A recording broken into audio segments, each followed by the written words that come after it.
Chemical bonding का topic मैंने लिया है। केमिकल बॉन्डिंग 10th स्टैंडर्ड में बड़ा इंपॉर्टेंट टॉपिक है। 10th स्टैंडर्ड में नहीं, केमिकल बॉन्डिंग केमिस्ट्री का बहुत इंपॉर्टेंट टॉपिक है। हर जगह इससे क्वेश्चन आते हैं, चाहे कॉम्पिटिशन में हो चाहे बोर्ड्स में हो। तो आप ये मान के चलिए कि ये बेसिक कॉन्सेप्ट, बेसिक का भी बड़ा इंपॉर्टेंट टॉपिक है। तो हम केमिकल बॉन्डिंग में कुछ चीज़ें आपको ऐसी बताएंगे जिससे आपको ये चैप्टर बहुत ईजी हो जाएगा। और जैसे बुक्स में लिखा हुआ है, नोट्स में है, बहुत ज़्यादा कंटेंट हो जाता है। हम कोशिश करेंगे कि सिर्फ आपको वो बताया जाए जो आप इजीली उसको देखकर या उसको पढ़कर आप क्वेश्चन को सॉल्व कर पाएँ। तो केमिकल बॉन्डिंग में कुछ चीज़ें आपको ध्यान रखनी है। चैप्टर मैंने कहा है कि बेसिक बड़ा इंपॉर्टेंट चैप्टर है। तो उसमें कैसे हम इसको सिंपल करें, कैसे बच्चे इसमें इंटरेस्ट लाएं कि केमिकल बॉन्डिंग उनके लिए ईजी हो जाए। तो केमिकल बॉन्डिंग के लिए कुछ चीज़ें बड़ी इंपॉर्टेंट है। जैसे कि आप अगर एटॉमिक स्ट्रक्चर और पीरियोडिक टेबल में कुछ पढ़े हैं, कुछ जानते हैं, तो उससे बड़ा सिंपल हो जाएगा। अब केमिकल बॉन्डिंग है मतलब कि हमें बॉन्ड्स के बारे में पढ़ना है। उससे पहले कुछ चीज़ें थोड़ा सा हम जान लेते हैं कि जैसे एटम्स, कई बार हमने कई जगह मैंने एटम्स की बात की है। एटम क्या है? पहली चीज़ तो आप इनको समझ लीजिए, इनके सिंबल्स जान लीजिए एटम्स के। जैसे आपका हाइड्रोजन है, ऑक्सीजन है, नाइट्रोजन है, फ्लोरीन है, नियॉन है, ये सब एटम्स हैं, उनके सिंबल्स हैं। और एक बड़ा शॉर्ट में मैं बताता हूँ, 1 से 20 एलिमेंट, 1 to 20 एलिमेंट जो हैं ये बड़ा इंपॉर्टेंट रोल प्ले करते हैं। केमिकल बॉन्डिंग हो या पीरियोडिक टेबल हो या कहीं पर भी, इन्हीं के एलिमेंट्स और इनके कंपाउंड्स बहुत इंपॉर्टेंट रोल प्ले करते हैं। इनके एटॉमिक नंबर ध्यान रखिए। और एक और चीज़ खासतौर से केमिकल बॉन्डिंग के लिए, वो है इलेक्ट्रॉनिक कॉन्फ़िगरेशन। कैसे? अगर हम इलेक्ट्रॉनिक कॉन्फ़िगरेशन जानेंगे तभी हम केमिकल बॉन्ड मतलब कि बॉन्डिंग कर पाएंगे। जब तक हमें कॉन्फ़िगरेशन नहीं होगा, हमें बॉन्डिंग नहीं पता होगी। अब जैसे मान लीजिए हम आपको एक ट्रिक देते हैं, 1 से लेके 10 तक, 1 to 10 एलिमेंट्स अगर आपको एटॉमिक नंबर 1 to 10 के एटम्स अगर आपके पास आते हैं बॉन्डिंग करने के, तो बड़ा सिंपल तरीका है। आप उनको K और L दो सेल में डिवाइड कर लीजिए। पहले वाले में 2 इलेक्ट्रॉन और उसके बाद 1 2 3 4 5 6 7 8, यानी 7 तक आप 7 और 8 तक आप इधर वाले इलेक्ट्रॉन भर लीजिए बस। और इधर सब में 2 इलेक्ट्रॉन रहेंगे। तो सेकेंड पीरियड के जितने भी कॉन्फ़िगरेशन है वो आपके कंप्लीट हो जाएंगे। बड़ा इजी हो जाएगा, कॉन्फ़िगरेशन भी आपको याद नहीं करना पड़ेगा, ये ध्यान रखिए। अच्छा, अगर आपके अब यहाँ से आता है 11 to 20 एलिमेंट्स के लिए, एटॉमिक नंबर के लिए, तो इनके लिए बड़ा सिंपल तरीका है। जैसे मैंने यहाँ कहा K में 2 कर लीजिए, यहाँ K L और M कर लीजिए, 3 सेल यूज कर लीजिए। उसमें इधर 2 और 8 कर लीजिए। उसके बाद यहाँ 1 2 3 4 5 6 7 8 यहाँ तक कर लीजिए। और ये आपका सभी में 2 8 चलता रहेगा।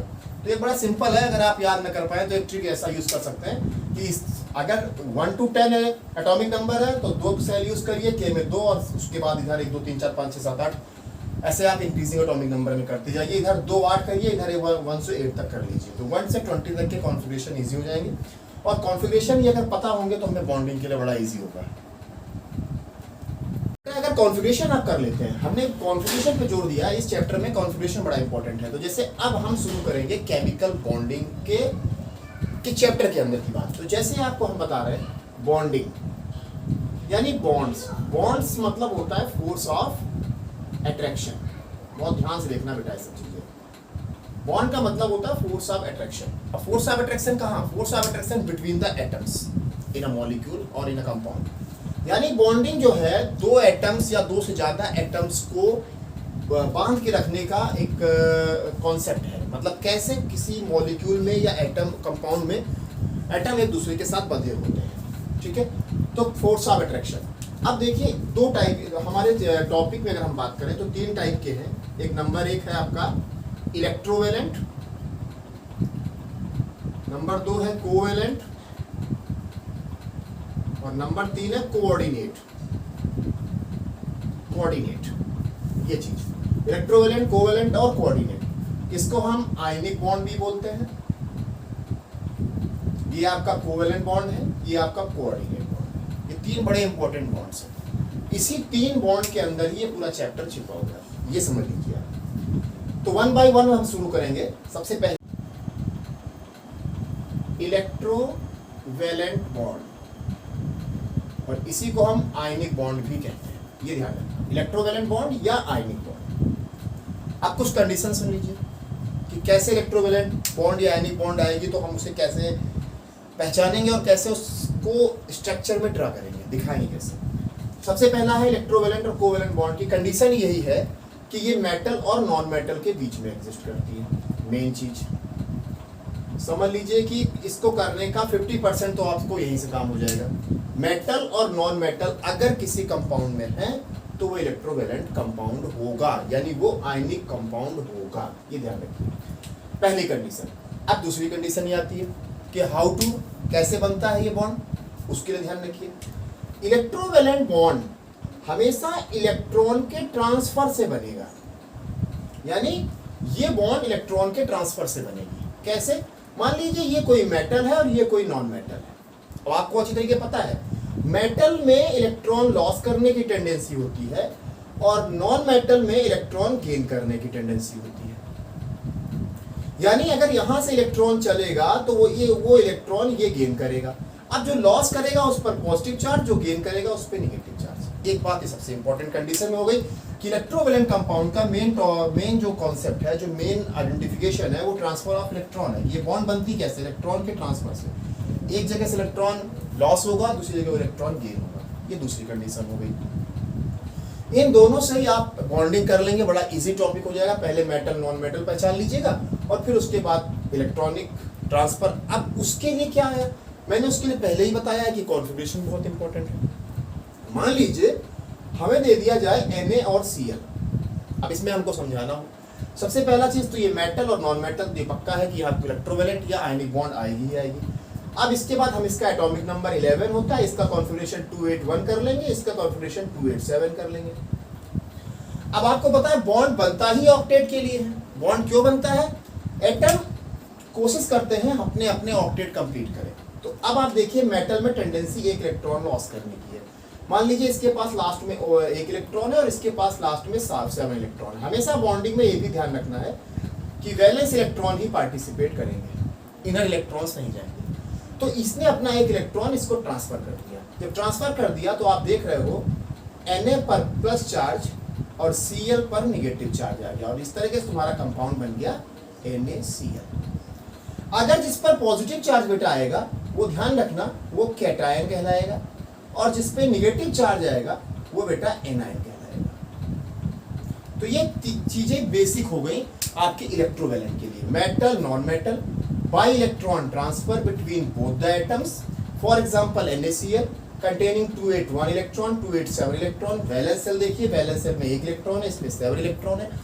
ऑक्टेट कंप्लीट कैसे होगा? अगर ये इलेक्ट्रॉन अपना एक दे दे तो इसका 28, ये ले ले तो इसका 288। इसने इलेक्ट्रॉन ट्रांसफर किया, इसके ऊपर पॉजिटिव चार्ज, इसको कैटायन बोला, इस पे नेगेटिव चार्ज, इसको एनायन बोला, कंपाउंड बन गया NaCl। This is called electrovalent compound और आयनिक कंपाउंड्स। तो बेटा इलेक्ट्रोवेलेंट आयनिक बॉन्ड में मैंने आपको NaCl का एग्जांपल दिया। अब अगर मान लीजिए आपने को यहाँ पे दूसरा एग्जांपल MgCl2 का मिल जाए, मैग्नीशियम क्लोराइड का मिल जाए मान लीजिए।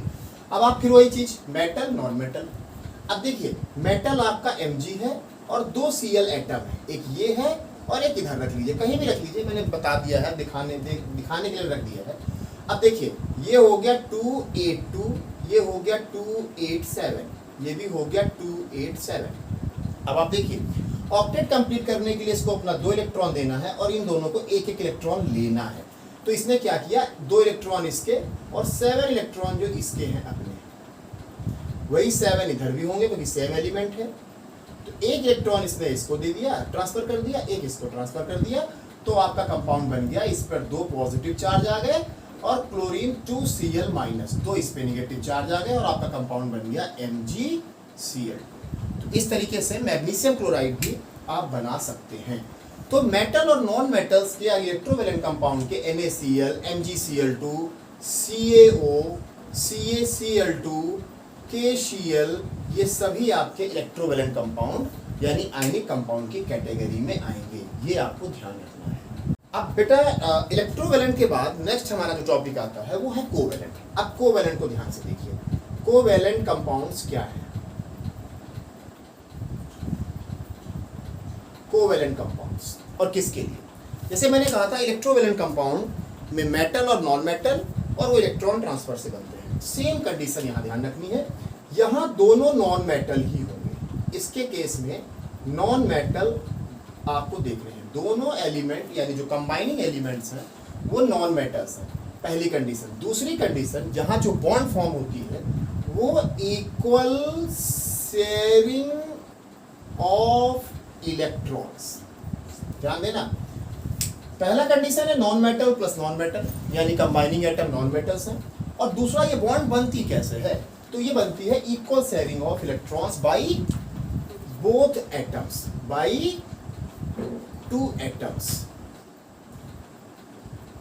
जो भी एटम्स वहां पे हैं उनके इक्वल शेयरिंग से ये बॉन्ड आपकी बनेगी, ये ध्यान रखना है। जैसे मान लीजिए फॉर एग्जांपल हम आपको दें हाइड्रोजन, एक छोटा सा एग्जांपल है, ये H2 मॉलिक्यूल है। अब आपने क्या किया, हाइड्रोजन के दो एलिमेंट्स हैं, यानी दो एटम्स हैं, ये भी वन और ये वन। हाइड्रोजन एक ऐसा एलिमेंट है पीरियोडिक टेबल में जो सिर्फ एक इलेक्ट्रॉन लेता है, यानी वो अपना डुप्लेट कंप्लीट करके ही स्टेबल हो जाता है। तो एक इलेक्ट्रॉन इसके पास, एक इलेक्ट्रॉन इसके पास, तो इक्वल शेयरिंग, एक इसने इससे लिया और एक इसने इससे लिया। इक्वल शेयरिंग में यही होगा कि अगर आपने एक दिया है तो हम भी आपको एक ही देंगे, और इस तरीके से आपका एक बॉन्ड बन गया, ये H सिंगल बॉन्ड H। ध्यान रखना, ये इलेक्ट्रॉन डॉट स्ट्रक्चर है और ये लाइन स्ट्रक्चर है। एक सिंगल बॉन्ड ये बताता है कि जो एटम्स कंबाइन हो रहे हैं उन्होंने अपने एक एक इलेक्ट्रॉन ही शेयर किए हैं, इसलिए वो सिंगल बॉन्ड फॉर्म होती है। तो ये एग्जांपल हो गया। दूसरा एग्जांपल अगर हम मान लें CH4, ध्यान देना, इसको मीथेन बोलते हैं। मान लीजिए कार्बन है और कार्बन का वैलेंस इलेक्ट्रॉन है 2,4, तो एक इलेक्ट्रॉन, दो इलेक्ट्रॉन, तीन इलेक्ट्रॉन और चार इलेक्ट्रॉन। हाइड्रोजन 4 हैं और चारों के पास आपको अच्छी तरीके से पता है कि चारों के पास एक एक ही इलेक्ट्रॉन होता है। हाइड्रोजन के वैलेंस शेल में एक एक इलेक्ट्रॉन, इसलिए सिर्फ अपना डुप्लेट कंप्लीट करता है। देखिए सब कार्बन के सभी कार्बन से वो एक एक इलेक्ट्रॉन ले रहा है। अब कार्बन ने अपना एक एक इलेक्ट्रॉन दिया है, इक्वल शेयरिंग होता है, इसलिए सबसे वो एक एक ले भी लेगा। देखिए बॉन्ड तैयार हो गई, हाइड्रोजन के दो दो इलेक्ट्रॉन हो गए, यानी सिंगल बॉन्ड, और कार्बन के 4 अपने और 4 उसने शेयर किए, इसलिए इसका CH4 यानी कि सिंगल बॉन्ड इनका बन गया। इसका मतलब हो गया कार्बन के इस कंपाउंड में 4 सिंगल बॉन्ड हैं। आगे बात समझ में, तो इक्वल शेयरिंग ऑफ इलेक्ट्रॉन से बनी हुई बॉन्ड कोवैलेंट बॉन्ड कहलाती है। अब कोवैलेंट की कुछ एग्जांपल मैं आपको और देता हूं। जैसे मैंने हाइड्रोजन और मीथेन बताया, इंपॉर्टेंट एग्जांपल में है जैसे कि आपका अमोनिया हो गया, NH3 हो गया, H2O हो गया, CCl4 हो गया। ये कुछ और एग्जांपल है कोवैलेंट कंपाउंड्स के। अब करना क्या, सेंट्रल एटम, जैसे यहाँ आपका नाइट्रोजन, ये ऑक्सीजन और ये कार्बन। ध्यान दीजिए बेटा, तो ये नाइट्रोजन में आपने क्या किया, ये 2,5 इसका हो गया। हाइड्रोजन का सबको पता है 1, तो 5 इलेक्ट्रॉन है, एक इधर रख लीजिए, एक इधर रख लीजिए, एक इधर रख लीजिए, क्योंकि हाइड्रोजन 3 है, तीनों के साइड में एक एक इलेक्ट्रॉन, क्योंकि हाइड्रोजन सिर्फ एक एक इलेक्ट्रॉन से ही अपना डुप्लेट कंप्लीट करता है। ये आपने दिखा दिया, ध्यान दीजिएगा। अब नाइट्रोजन के अभी 2 इलेक्ट्रॉन और बचे हैं जो मैंने नीचे रख दिया, इन्होंने किसी से बॉन्डिंग नहीं की, ये भी ध्यान रखिएगा। और नाइट्रोजन ने भी इन तीनों से एक एक इलेक्ट्रॉन ले लिया, और ये देखिए इसके 8 हो गए, इनके 2-2 हो गए। इस टाइप से अमोनिया का स्ट्रक्चर बना। और लाइन स्ट्रक्चर में अगर आप इसको शो करेंगे तो एक सिंगल बॉन्ड ये, एक सिंगल बॉन्ड ये और एक सिंगल बॉन्ड ये, और ये बचा हुआ इलेक्ट्रॉन जो नॉन बॉन्डिंग है, जिसने किसी से बॉन्ड नहीं किया, इसको केमिस्ट्री में बोला जाता है लोन पेयर इलेक्ट्रॉन्स। क्या है बेटा, ये लोन पेयर इलेक्ट्रॉन्स, क्योंकि इन्होंने बॉन्डिंग नहीं की, बचे हुए हैं, तो हमने उसको वहां पे मेंशन कर दिया। अगला एग्जांपल है H2O का। ऑक्सीजन के साथ आपका 2 हाइड्रोजन एटम लगे हुए हैं, ये 2,6 है, यहाँ सबको पता है 1-1। कॉन्फ़िगरेशन बहुत इंपॉर्टेंट है, ये अगर आप लिख लेंगे तो बड़ा इजी हो जाएगा। तो 2-2 मैंने इधर रख दिए, एक एक इस साइड, क्योंकि जिधर जितनी जरूरत हो उसको उतना ही इलेक्ट्रॉन रखना है। तो 2 इसके हो गए बेटा, 2 इसके हो गए, और 6 to 8 इसके हो गए। देखिए इस तरीके से आपका H2O बन गया, H सिंगल बॉन्ड H, और इसमें देखिए 2 लोन पेयर बच गए जिन्होंने बॉन्डिंग नहीं की, किसी दूसरे एटम के साथ कंबाइन नहीं हुए हैं। तो इस तरीके से ये H2O बन गया। अब अगर CCl4 की बात करें तो CCl4 में आप देख ही रहे हैं, कार्बन पे एक एक इलेक्ट्रॉन, यानी 4 वैलेंस इलेक्ट्रॉन इसके होते हैं। अब Cl है इसके पास 4, ये देखिए ये, और सभी Cl पे आपको पता है 7 इलेक्ट्रॉन्स होते हैं। हम थोड़ा इलेक्ट्रॉन का जो सिंबल है वो बदल दे रहे हैं ताकि पता लगता रहे कि कौन किसके इलेक्ट्रॉन्स हैं। ये देखिए हमने 7 इलेक्ट्रॉन्स इसके इस तरीके से रख दिए। कार्बन ये देखिए 6 और ये 7। अब देखिए 8 8 8 और 8, क्लोरीन ने अपना कंप्लीट कर लिया, एक एक लेके 8। अब कार्बन भी सबसे एक एक ले लेगा, ये देखिए, एक इससे, एक इस वाले क्लोरीन से, एक इस वाले से और एक इससे। इस तरीके से इसका जो स्ट्रक्चर बन के आया वो एक सिंगल बॉन्ड यहाँ, एक सिंगल बॉन्ड यहाँ, एक सिंगल बॉन्ड यहाँ और एक सिंगल बॉन्ड यहाँ, ये CCl4 बन गया। मतलब आप देख रहे हैं जहां जहां सिंगल बॉन्ड आपको दिख रही है वो सब एक एक इलेक्ट्रॉन के शेयरिंग को प्रेजेंट कर रही है। अब एक चीज यहीं पे मैं आपको बता देता हूँ, कोवैलेंसी, ध्यान से सुन लीजिए, कोवैलेंसी क्या है। अगर आपसे कोई पूछे यहाँ नाइट्रोजन की कोवैलेंसी, यहाँ ऑक्सीजन की कोवैलेंसी और यहाँ कार्बन की कोवैलेंसी, कि कितने नंबर ऑफ इलेक्ट्रॉन्स आपके बॉन्डिंग में पार्टिसिपेट किए हैं। जैसे नाइट्रोजन के कितने नंबर ऑफ इलेक्ट्रॉन्स, 1 2 3, केवल 3 इलेक्ट्रॉन ही बॉन्ड बना रहे हैं, मतलब कोवैलेंसी 3 है। यहाँ ऑक्सीजन की जो कोवैलेंसी है वो 2 है, क्योंकि इन्होंने एक इलेक्ट्रॉन यहाँ से और एक इलेक्ट्रॉन यहाँ, ये इसकी कोवैलेंसी होगी। और कार्बन की कोवैलेंसी यहाँ 4 है, क्योंकि इसने अपने चारों इलेक्ट्रॉन का यूज किया है। तो ये कोवैलेंसी हो गई नाइट्रोजन की, ऑक्सीजन की और ये कार्बन की। तो इस तरीके से आप कोवैलेंट कंपाउंड्स को पहचान सकते हैं और उनकी बॉन्डिंग कर सकते हैं। तो ध्यान रखिएगा, इलेक्ट्रोवैलेंट कंपाउंड और कोवैलेंट कंपाउंड। आप इस वीडियो को शेयर करिए, समझिए, अगर कोई प्रॉब्लम है तो कमेंट करिए। Thank you.